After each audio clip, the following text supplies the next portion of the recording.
What's up, everybody? This is Trey Biddy with HawgSports.com, HAWGsports.com. Arkansas basketball dropping a disappointing game to Mississippi State following a huge win on the road at Kentucky.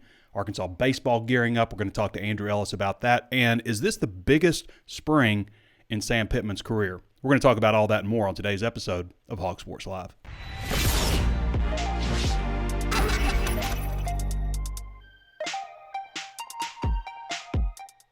Before we get started, I want to remind you there's plenty of ways to watch and listen. You can always tune in on Facebook Live. If you haven't followed the page yet on Facebook, be sure to do so with 90,000 other Razorback fans. Also available on YouTube. Subscribe to both of those channels.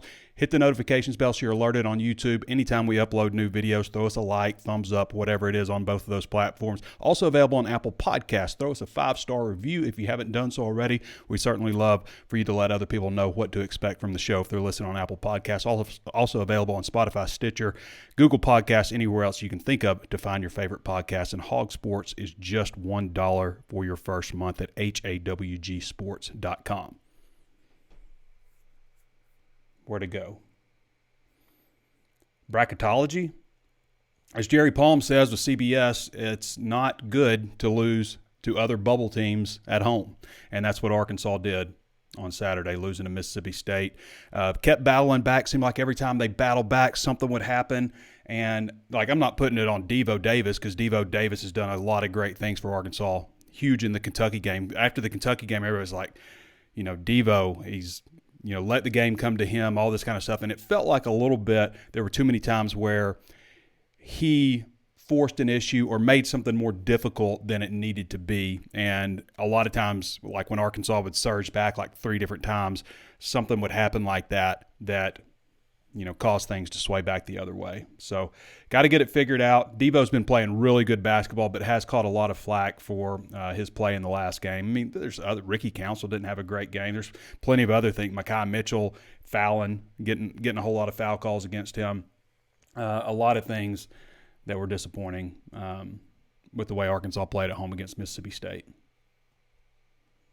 Standings right now, Arkansas is 6-6, 17-8 overall. Again, considered a bubble team by a lot of people. There's 23rd in the net, though, which is the third highest in the SEC. 6-6, which puts them dead middle of the pack, right behind Kentucky at 7-5.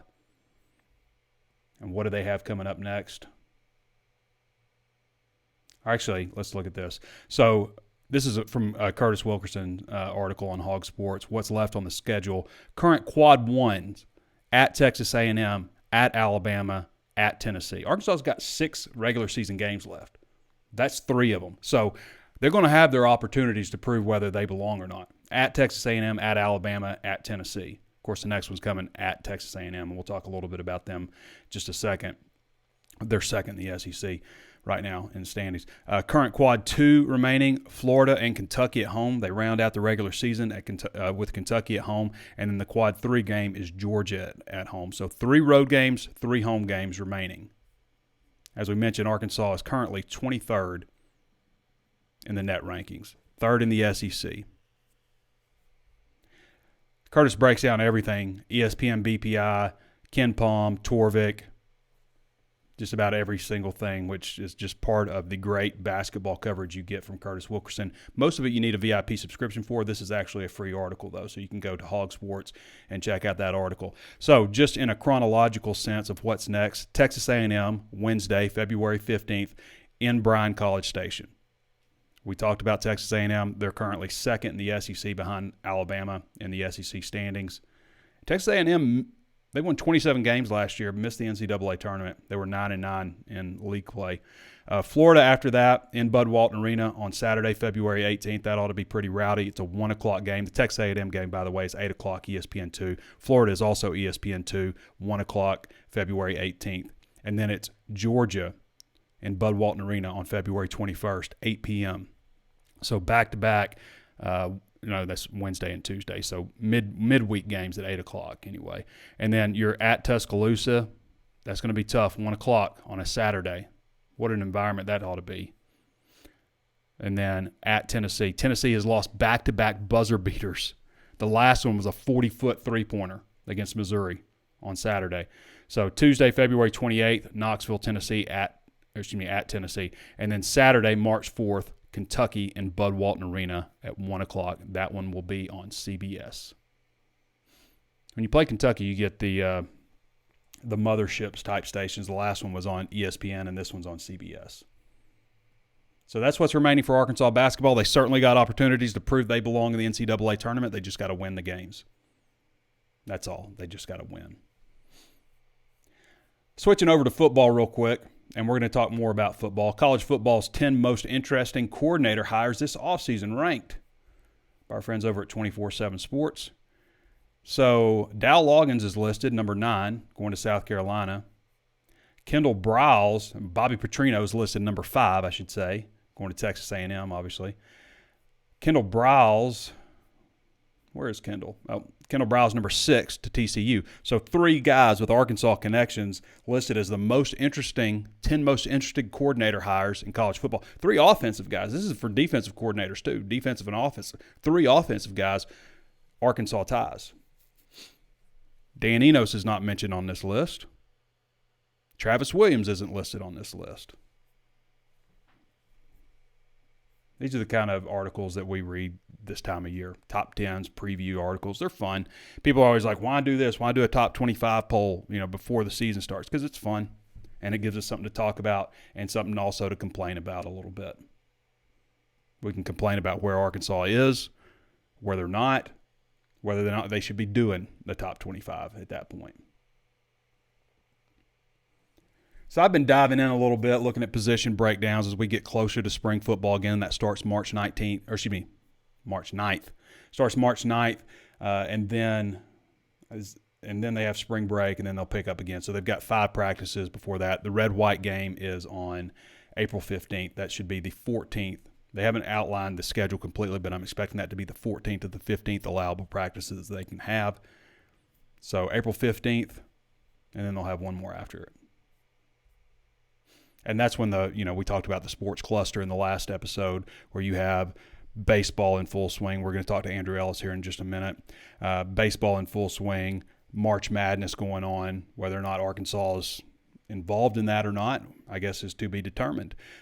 Spring football, and then, of course, the recruiting dead period ends after February 28th. So March picks up an open cycle in recruiting. So a lot will be going on right when football starts on March 9th, and hopefully every sport. SEC tournament, when is SEC? I think the last regular season game is March 4th, and so a few days after that, the SEC tournament will start, and depending on where Arkansas is seated, will depend on what day they start. Looking at the offensive line, heading into the spring, this is an area where Arkansas. Let's talk about running backs first. I'm gonna get to offensive line, because offensive line is going to be critical for running back success, obviously, and they have some things to improve there. But this is probably the best collection of running backs that Arkansas has had, I would say, maybe since 2015. Back in 2015, if you remember, you had Alex Collins, Jonathan Williams. Both of them were coming off of 1,100-yard seasons. You had 2,000-yard backs returning. You also had a freshman by the name of Raleigh Williams. You had an older guy by the name of Cody Walker. What that season, I think, taught a lot of us, if you didn't already know, is that how important depth is at the position. So going into that season, that was supposed to be like the key part of this team, was the running back rotation with Jonathan Williams and Alex Collins. Jonathan Williams broke his foot in fall camp. That was during, Brett Bielema's tenure, where they seemed to have a guy break his foot every week, it seemed like. I don't know what was going on. They couldn't figure it out, but it was just, whether it was the turf, the shoes, who knows. It kept happening on different turfs, different styles of shoes, I guess, all one brand, but they could not figure out what was happening. And unfortunately, Jonathan Williams, I guess his career at Arkansas ended then. So Jonathan wasn't able to play. Alex Collins ended up rushing for 1,500 yards that year, 20 touchdowns. The best running back season in Arkansas history by a guy not named Darren McFadden. You go back to Darren McFadden, Felix Jones, that's the last time you had 2,000-yard rushers in a season. And then 2015 you had it. And now So maybe it's like every 7-8 years or so you get something like this. But, looking ahead, Arkansas doesn't have that, but do they have the possibility of having a couple 1,000-yard rushers? Maybe. Dan Enos was the offensive coordinator, back then in 2015 with Alex Collins. The last time you would say that this is, a group, a really elite group of running backs at Arkansas, and not just like one guy, but a group. So, yeah, just looking ahead at what Arkansas's got coming back, you've got Raheem Sanders, 6'2", 227, a.k.a. Rocket Sanders. Now, Raheem only ran 13 times for 64 yards in the last 2 games and still racked up 1,443 rushing yards on 222 carries, 6.5 yards per carry. That's higher than McFadden ever had, higher than Alex Collins, 10 touchdowns. He also had 28 catches for 271 yards and 2 more touchdowns. So a solid season by Rocket Sanders, even though in the last 2 games when there were opportunities to become Arkansas's all-time leading rusher by a guy, again, not named Darren McFadden, to lead the SEC in rushing over Quinshon Judkins, who ended up doing it. 13 carries, 64 yards. Now, in the bowl game, he was hurt and wasn't able to come back, but the Missouri game just wasn't utilized enough, really. So you know what you have in Rocket Sanders, but you also know that you have to have some quality depth. And that's where A.J. Green and Rashad Dubinion step in. So A.J. Green, 87 carries, 412 yards, 4.7 yards per carry, 3 touchdowns last year. And Rashad Dubinion, 71 carries, 293 yards, 4.1 yards per carry with 5 touchdowns as a true freshman. Those 2 guys are fairly similar. Dubinion might have a little bit more pop. Dubinion goes 5'10", 211. Green goes 5'11", 208. Rocket Sanders, 6'2", 227. So a different style of back with Rocket Sanders. But that's a solid trio of backs. You've got a little bit more, though. Now, you've got a couple of guys that aren't going to be available this spring. Dominic Johnson, coming back from his second ACL tear. Will he be back to normal? This one happened a lot earlier than the other one. The other one happened in the bowl game after the 2021 season. And then, 2022 comes along. He doesn't go through the spring. He doesn't go through fall camp. He joins the team later. They get him in a little bit, and then he tears his other ACL. I think it was his other one. Was it the same one? No, I think it was the same one. But tears it again. So that was real unfortunate. You hate to see that. He's a big bruising type of back. He probably was about 240 when he was with the team. He might have been bigger than that, but he's a big back. But in 2021, he went 86 times for 498 yards, 5.8 yards per carry, 6 touchdowns, and eventually took over as a starting running back.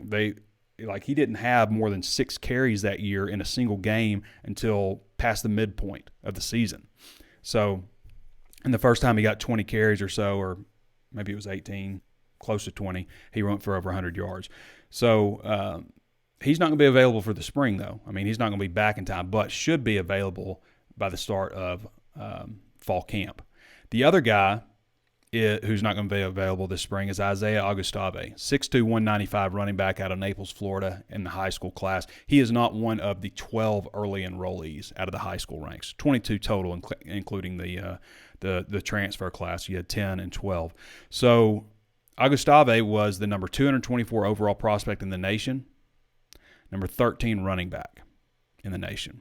And Arkansas got in on him really early, actually. They got in on him very early before he shot up the recruiting rankings. I remember he went to some camp in Florida that 24/7 was at, and he won like the top dog or whatever at the camp, and he shot up the rankings following that. So, I mean, you're looking at a pretty solid room of running backs right there. Those are all the scholarship guys. Rocket Sanders, A.J. Green, Rashad Dubinion, Isaiah Augustave, all 4 of those guys were 4-star prospects. I'll say what's interesting about Sanders, Green, and Dubinion, they were all listed as athletes. None of them were listed as running backs coming out of high school. As we know, Sanders, we thought maybe he would be a wide receiver when he came to Arkansas. But that's 4-star running backs in your backfield and Dominic Johnson to go with that. Now, if you look ahead to the offensive line, the guys are going to be running behind. The thing that sticks out to me the last time we talked about Arkansas's great backfield was that 2015 offensive line, the biggest offensive line in football, coached by Sam Pittman. It's a big group of guys to run behind. And Does Arkansas have that this year? They don't have the returning experience that line had, because for the first time with Sam Pittman, you've got a lot of new faces on the offensive line. I say new faces, new to starting, maybe is a better term. So the way things are going to start out here, based on what I'm told, this is what to expect trotting out there. Left tackle, Devon Manuel. He's a big guy, 6'9", 334. Right tackle, even though I think Takias Crawford is more of a guard than a tackle, look for him to start out at right tackle, 6'5", 325. And we'll see how it goes from there, but that's what I'm told are going to be the two guys. And then Andrew Chamblee, the redshirt freshman, is going to be working at both spots. Don't count him out either. They're going to get their best 5 out there. And the reason I think Crawford right now is listed as at tackle is because he's one of the best 5, and they got to get him out there. We know Bo Limmer is shifting from right guard to center to take over for Ricky Stromberg.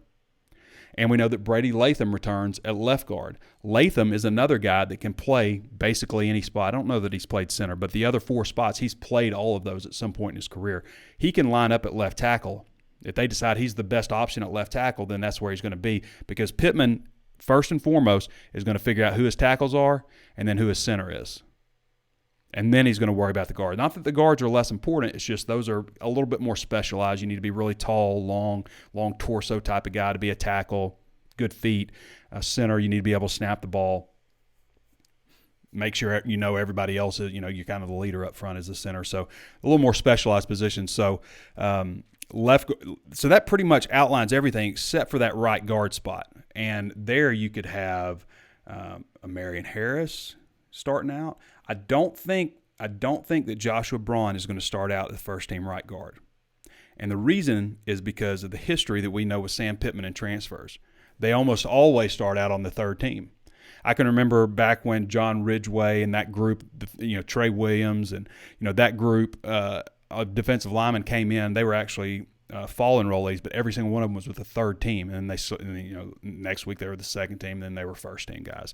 So Pittman doesn't just hand out starting spots to transfers, guys that hadn't been there. He wants them to earn it. So, but you've got a lot of options there at right guard, but eventually I think we're going to see Joshua Braun emerge. And the reason I don't see Braun playing tackles because I think that's what they kind of had him at Florida, and he really, I think, saw himself as a guard. So I think that right guard spot is where we're going to see Joshua Braun probably compete with a Marion Harris also.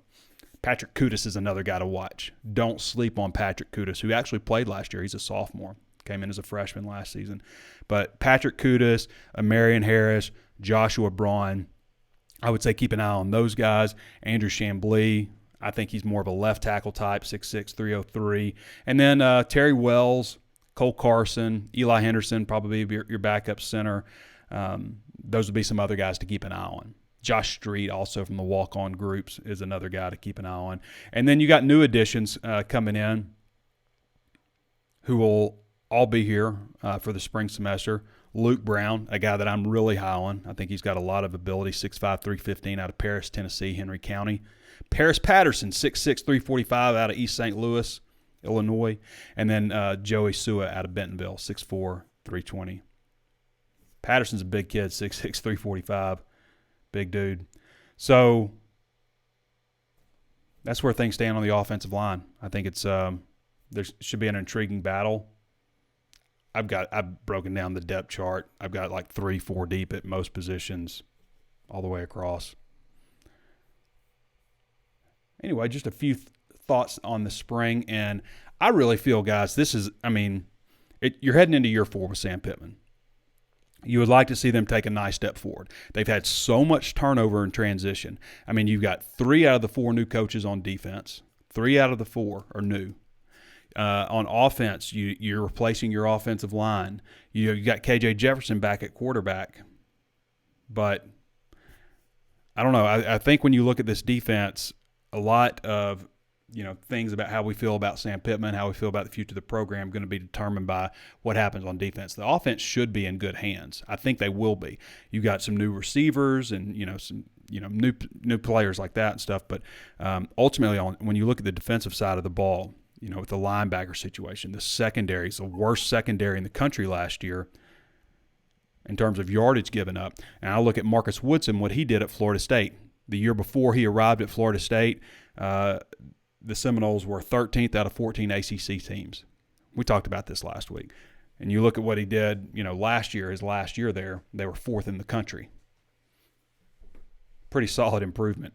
So that's going to be something. I mean, how much improvement this defense makes is going to be huge. But Pittman has. I don't know that he's had this much turnover since he's been at Arkansas. The first year you had all those super seniors returning. After 2020, you had 2020, and then you had all those super seniors returning in 2021, and then last year you had a lot of transfers, but you only had 8 transfers. This year you're talking about 26 scholarship players leaving the team. So many new players coming in that you bring in and out of the transfer portal, and there's more to come. I mean, we're looking at like 7, 8, 9 more at least coming in. I mean, you could have some more guys leave in the May transfer portal window. So you've got all that. You've got 2 new coordinators on both sides of the ball, basically replacing your defensive staff except for Deke Adams. New tight ends coach on offense. Not as much changeover with the staff on offense, but that offensive line, that's something to watch. It's a big part of everything you're able to do. People talk about quarterbacks and stuff all the time, how great this guy is and, how he goes through his progressions and whatnot. But, yeah, it's easy to go through your progressions when your offensive line is great and you're not about to take a hit. You can sit back there comfortably. Maybe you've never even taken one on some of these schools. So, looking ahead to the schedule, and I'm going to get to you here, Andrew, in just a minute. You're coming up. But I wanted to look at the schedule real quick for the football season next year because this is the second year in a row that Arkansas has had a dramatically huge gap between home games. They've got a 34-day period between home games. So the schedule starts out, and that, to me, okay, last year they had like a 30-day period also, and that was also due to having a bye. They had a bye week during that time. So they had like a 30-day period, 31-day period where they didn't have a home game, partially because of a bye. Partially because of a bye, but also because of, scheduling games and, Arlington, that played a role in it too. But these are the kind of things that, to me, make it hard for a team that's trying to get over the hump when you don't have a schedule that's really favorable. I mean, that long a stretch without a home game. So last year, just to look at last year real quick. I can't see. Here we go. Last year, the gap came after the Alabama game on October 1st. And then you did not have another home game in October. You had at Starkville, October 8th, Provo, October 15th, Auburn, October 29th, and then November 5th, you returned to Fayetteville and faced Liberty. And lost. So after all that, you return home. It's kind of comparable to the basketball team. You had 2 home games, back-to-back home games, impacted by weather. You had road games, and then you finally return home. Good weather, 5 o'clock game, Mississippi State, and great home environment, and you lose. Kind of the same thing that happened with the Liberty game. So this year with football, you open them with Western Carolina and Little Rock. I don't love that. I don't love that. I don't love starting out the season. Not that it's not your home stadium, it's your home away from home, but not in Fayetteville. I just think that's a terrible way to schedule the start of your season. Away from home, away from Fayetteville, on the road. Kent State, Fayetteville, September 9th. BYU, Fayetteville, September 16th. Hey, 3 home games in a row. And then LSU in Baton Rouge to open SEC slate. It seems like Arkansas almost always, not 100% of the time, but almost always opens SEC play on the road. It feels like that happens all the time. And then next week, you're supposed to be the home team, but you got to play at Arlington, at Texas A&M. Is this the last time that Arkansas has to do this as the home team? I think it might be. But so tired of this series. So tired of going to this stadium. I'm just tired of it. And I know it's great for Texas fans, and that's great. It's great for you. I don't like it. You can like it. I don't. I don't like going to the press box in Arlington, and people look like ants. What is this, a stadium for ants? People look like ants. I'm watching the whole game through my binoculars or on the Jumbotron. I'm tired of the game. I'm tired of it. Then you go to Oxford, October 7th. So, just to recap where we are now, September 23rd, Baton Rouge. This is the SEC slate. The start of SEC play. First game on the road. Second game in Arlington. Third game at Oxford. Fourth game, Tuscaloosa. What the hell? You do not get over the hump as a program by having an unfavorable schedule like that. You could easily start 0-4. You're on the road basically all 4 games. Mississippi State in Fayetteville, Saturday, October 21st. So you go from Saturday, September 16th to Saturday, October 21st between home games in Fayetteville. And there's not a bye week in there. There's not a bye that's contributing to that. And like the SEC would never, they don't like to give back-to-back away games. They certainly don't want to give 3, and they haven't given you 3. But they know that you're playing that game in Arlington. They know that you're playing that game in Arlington, and they're not worried about it. They don't care. You're Arkansas. They're not worried about you. So after Mississippi State, you go to Florida. I mean, don't even get me started on the last, 5 times that they've played Florida and how many have been in Florida versus how many have been in Arkansas. Because every time there's been something that's screwy, they add new teams to the SEC. And to fix the schedule, you just ship Arkansas off to Florida. You have COVID-19 pandemic. Well, what are we going to do? We got a 10-game conference. Let's ship Arkansas to Florida. I mean, the number of times they've played in Gainesville versus having Florida in Fayetteville is absolutely absurd. But they're not worried about you. Auburn in Fayetteville, November 11th. Florida International in Fayetteville, November 18th. And November 25th, Missouri. So, if it's true and they remember in November, you got 3 home games to finish things out in Fayetteville, 11th, 18th, and 25th. When is the bye? The bye is between the 21st and the 4th, October 24th, 1st, and the 4th.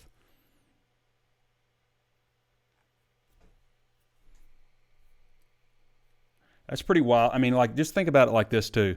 So, after that game on the 16th, so then your next home game, after the game on September 16th, your next home game is October 21st, and then your next home game after that is November 11th. So, it's just right in the middle of the schedule. You have 1 home game. Pretty wild to me. Cannot wait for this Fayetteville. And, I mean, a big part of it, too, you lose a home game to Little Rock. You lose a home game to Texas A&M, to Arlington.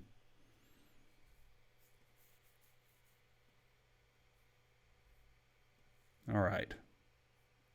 By the way, speaking of schedule changes and everything, we're about to find out pretty soon what's going to go on because Texas and Oklahoma are, as expected, coming in a year early, so they'll be here for the 2024 season. At that point, I think what we're going to see, this hasn't been official, but we're going to see the end of divisions, and we're going to see rotational schedules, not pods, but Arkansas, I think, will end up with 3 permanent opponents, and then everybody else will rotate. You go to a 9-game SEC schedule, which I'm in favor of, more SEC games.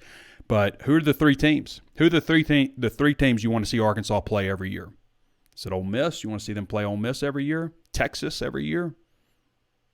LSU? That's kind of what I would like to see. Ole Miss, Texas, LSU. I think they'll probably give Arkansas, Missouri, Texas A&M, maybe Ole Miss, Mississippi State. But I think that's the way that it makes the most sense. And you could also do, two teams. I think if you did 2 teams, you would be able to hold on to all the rivalries that you want to.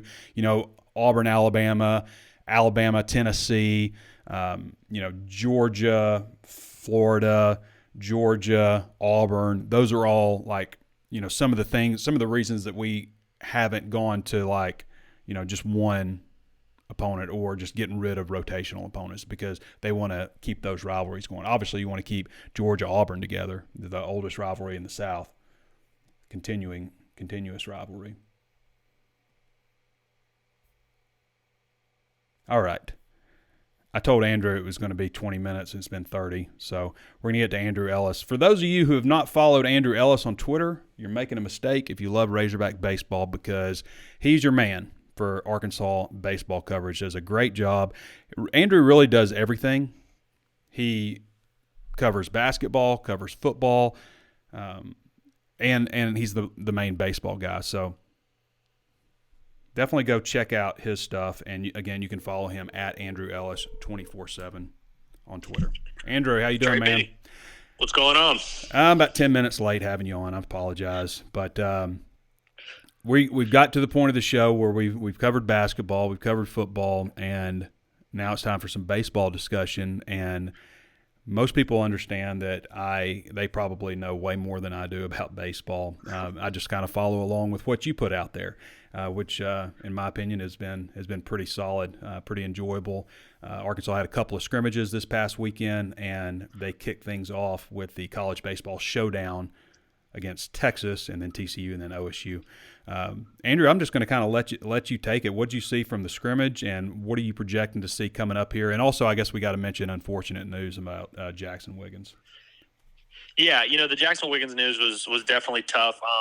It was very weird. He didn't throw in the scrimmages the last few weekends, and I was trying to ask around and see, like, hey, is there something going on? And nobody was super concerned about it. They were just like, oh, he had some soreness. It'll be fine. And then, of course, Tuesday the news comes out, torn UCL, out for the year. Second year in a row now where Arkansas's had a guy that they were projecting to be their number one guy is going to be out for the year with the same injury. And, man, you really just hate it for the kid. I mean, he, this is a guy that, hasn't had the best, in-game results to this point in his Arkansas career, but is a super talented kid. I mean, guy that can flirt with throwing 100 miles an hour. And even given his struggles last year, was a guy that was projected to be a top 50, top 100 type prospect.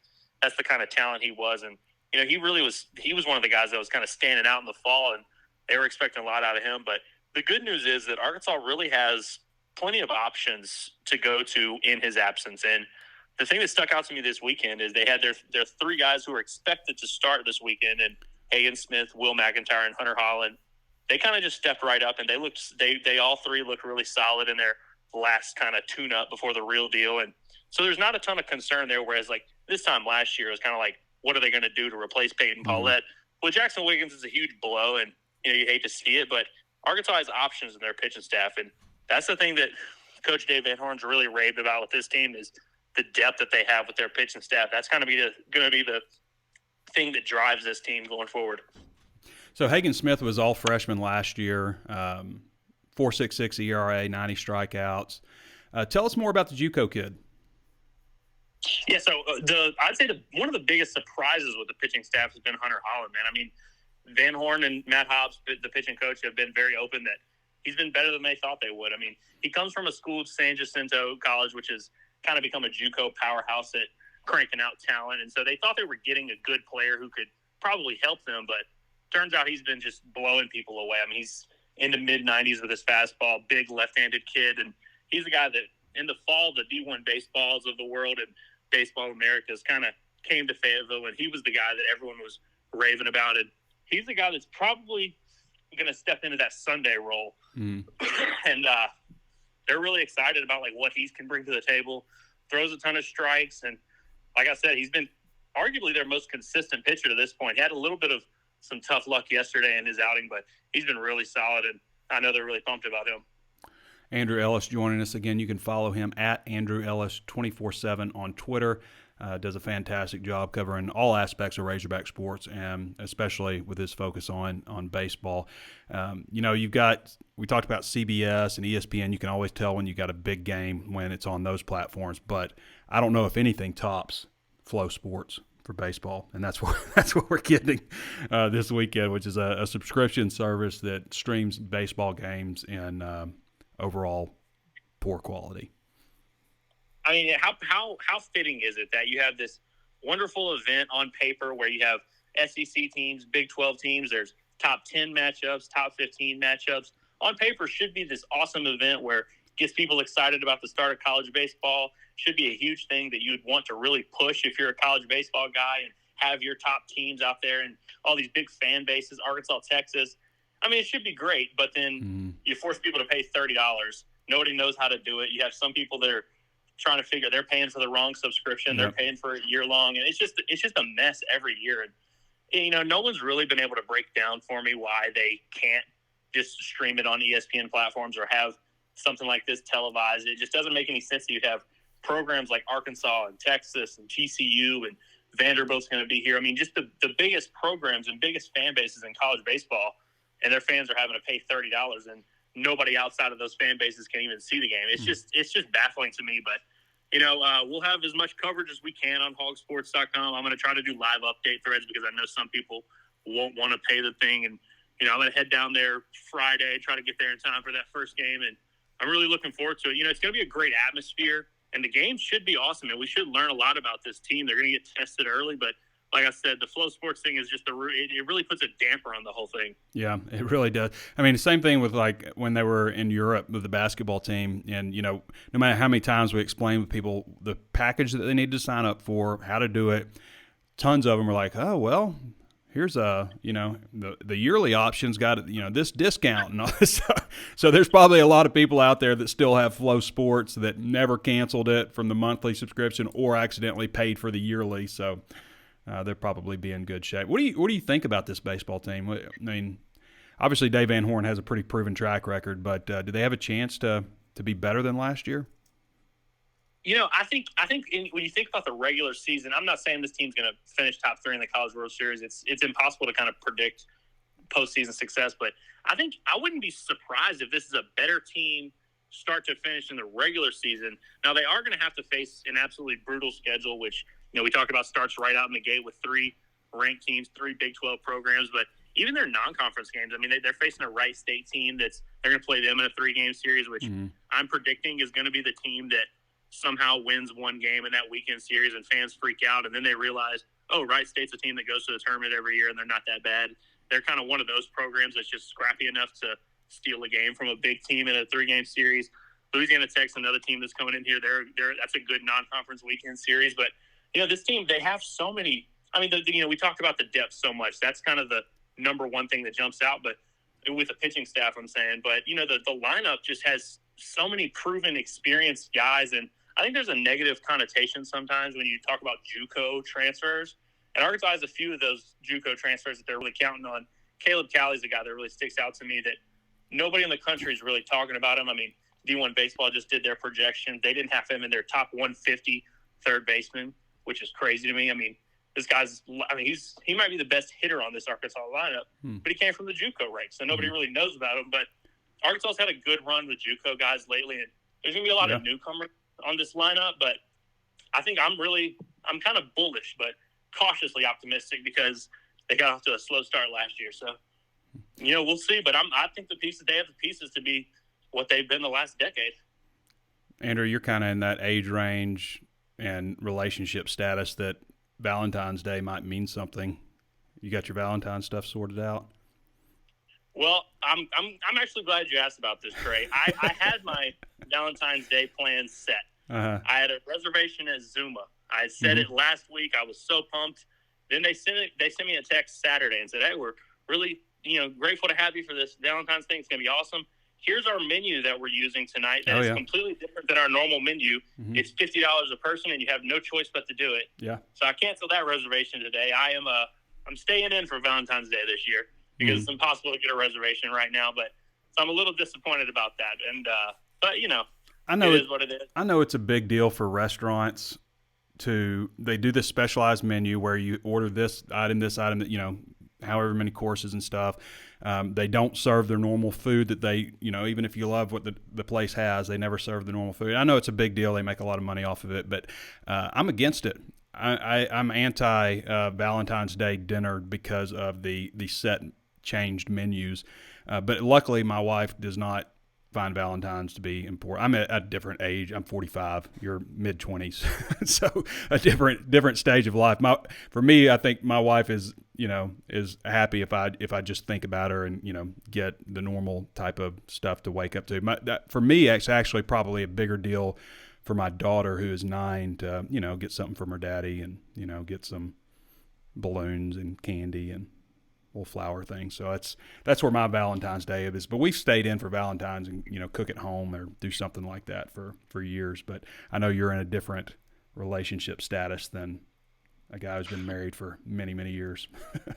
Yeah, I'll see if I can talk to my girlfriend about getting on that plan of just staying in every year for Valentine's. But yeah, it's so much cooler when you're a kid and you get to bring the stuff to school and you get candy and all that. It's just it's great stuff. Yeah. But and I made up holiday. I want to say, I don't want to hammer home on Zula too much. But the last problem I want to mention is they didn't mention anything about it on the website when I made my reservation. But you're a bit of a rookie, I think, because that is a pretty typical situation at most sit-down restaurants like that, independently owned restaurants where they're going to have a set menu like that.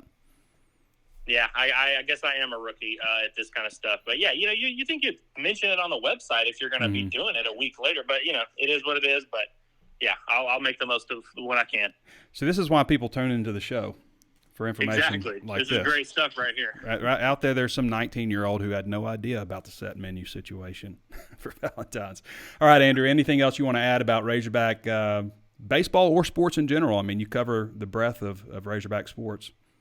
Yeah, I mean, I'm actually currently I have my headphones plugged in. I'm not listening to it, but Eric Musselman's currently doing his weekly press conference. He's actually repping a Rihanna halftime show shirt. It looks like he got out like that. But it's gonna be interesting to see this Arkansas basketball team because that was you mentioned it earlier, just laid an egg at home and kind of came out of nowhere. You'd think it's kind of an obvious letdown spot after the Kentucky game, having such a big win. But I thought with an extra day to prepare, they would kind of be good. But I guess the big question from here on is where do they go with the Nick Smith Jr. situation? Do we see him start against Texas A&M? Just how does that evolution of the lineup, and are they going to be able to kind of ramp things up quick enough? But I'll be honest, I'm not as discouraged as I thought I would be with the basketball team given the poor performance on Saturday. I have a feeling that they're going to end up getting things together, and who knows if they'll make another run. But we've seen this team kind of play up and down to any competition they faced, and